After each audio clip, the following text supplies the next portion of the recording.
आज हम कुछ हिंदी शब्द के अर्थ, हिंदी शब्दार्थ और उसका इंग्लिश मीनिंग्स के बारे में जानेंगे।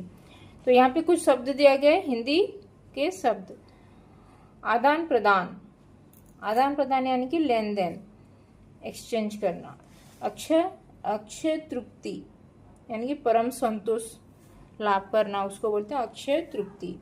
Eternal satisfaction. ओझल, ओझल यानी कि आंखों से दूर हो जाना, ओझल हो जाना, आउट ऑफ फोकस। खिजाने, खिजाने यानी कि चिढ़ाने, टीच करना। समरूप, समरूप यानी कि श्री राम की तरह, लाइक लॉर्ड राम।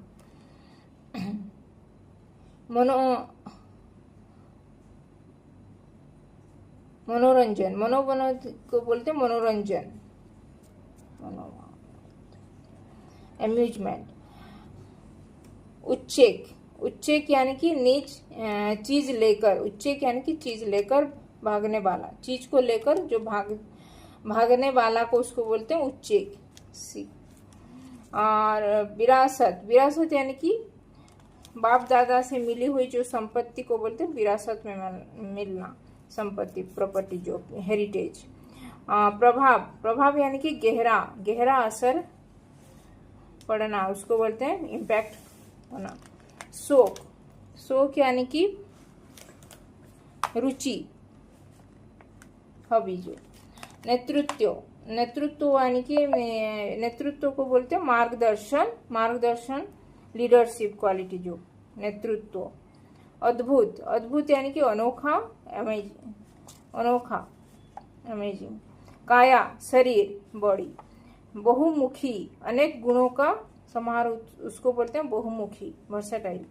प्रतिभा, बुद्धि, टैलेंट। समाधान, समाधान यानी कि हल, सॉल्यूशन।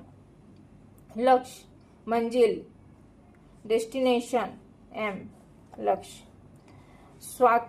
ख्याति, ख्याति यानी कि प्रसिद्धि, रेपुटेशन। विचलित, अस्थिर होना, डिस्ट्रैक्टेड। आदान प्रदान, लेन देन। अक्षय तृप्ति, परम संतोष। ओझल, आंखों से दूर होना।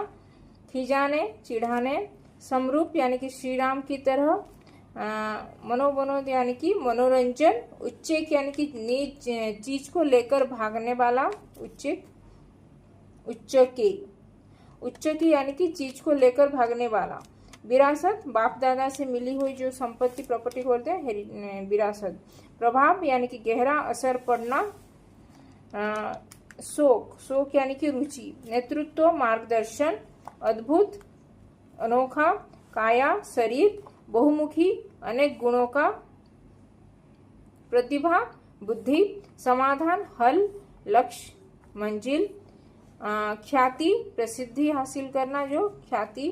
विचलित, अस्थिर। तो ये था कुछ हिंदी शब्द के अर्थ, हिंदी शब्दार्थ और उसका इंग्लिश मीनिंग्स। तो यहाँ पे कुछ डाउट है तो कमेंट में लिख सकते हो, और अभी तक चैनल को सब्सक्राइब नहीं किया तो हिंदी पाठमाला विद ममता चैनल और हिंदी परियोजना चैनल को सब्सक्राइब कर देना। तो धन्यवाद, थैंक यू।